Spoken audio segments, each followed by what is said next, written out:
The House That Whispers. Part 1. The Black Moth. In the summer of 2009, Daniel and Olivia Mercer moved into a farmhouse in rural Pennsylvania. It was a quiet, isolated place, miles from the nearest neighbor, the perfect escape. But from the first night, Olivia felt something was wrong. At exactly 3:03 a.m., she woke up gasping. A heavy pressure sat on her chest, like an invisible weight pressing her into the mattress. She couldn't move, couldn't breathe. Then she saw it, a black moth, large as her hand, clinging to the ceiling above her. Its wings twitched, but it didn't fly. It just watched. The next morning it was gone. She told Daniel, but he laughed it off. Just a bad dream. But when she went downstairs, she saw something carved into the wooden kitchen table. 4 words, deep and jagged, as if done by a blade. Let him out. Part 2. The Thing in the Walls. The next few nights, the noises started. Soft, scraping sounds from inside the walls. At first, Daniel thought it was just rats, until they heard whispering. It was faint, like a conversation just beyond their reach. Too many voices, speaking too fast. Then one night, Daniel pressed his ear to the wall. The voices stopped. Then, a fingernail dragged slowly against the other side.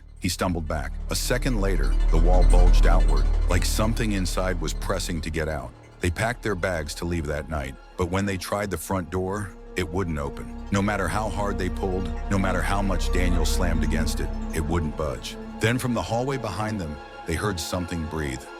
Part 3, The Reflection. They couldn't leave, so they did the only thing they could, wait for morning. At 3:03 a.m., Olivia woke to the sound of whispering. She turned to wake Daniel, but he wasn't in bed. Then she saw him, standing in front of the bedroom mirror. His back was to her, his head tilted to the side. He was staring at his reflection. "Daniel," she whispered. He didn't move. She got out of bed, heart hammering, and placed a shaking hand on his shoulder.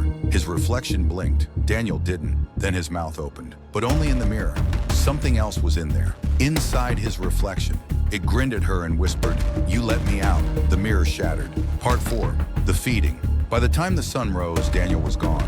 Olivia searched the entire house, screaming his name. But there was only one place left to check, the basement. She hesitated at the top of the stairs. The door was open. She didn't remember leaving it open. A foul, wet smell drifted up, something rotten. She forced herself down the steps, gripping the flashlight like a weapon. The air grew colder the deeper she went. Then she saw him. Daniel was standing in the farthest corner, facing the wall. His body twitched. "Daniel!" she sobbed. Slowly he turned. His face was wrong. His eyes completely black. His mouth too wide, stretching into something that wasn't a smile. Then his jaw unhinged. From the darkness behind him, hands emerged. Clawed, skeletal hands wrapped around his body, as if something inside him was trying to crawl out. His voice came out distorted, layered with too many tones. "You should have left." Then the hands pulled him back into the wall, and Daniel was gone. No sound, no trace, just the smell of rot. Then Olivia heard something move behind her. She turned, trembling. In the shattered mirror across the basement, Daniel was still there, standing, staring, and smiling. Then the whisper came, right next to her ear. "You let him out." The lights flickered, and the basement door slammed shut. Neither Daniel nor Olivia Mercer were ever seen again. But the farmhouse, it still stands. And every night at 3:03 a.m., the walls whisper, waiting for the next visitor, waiting to be fed.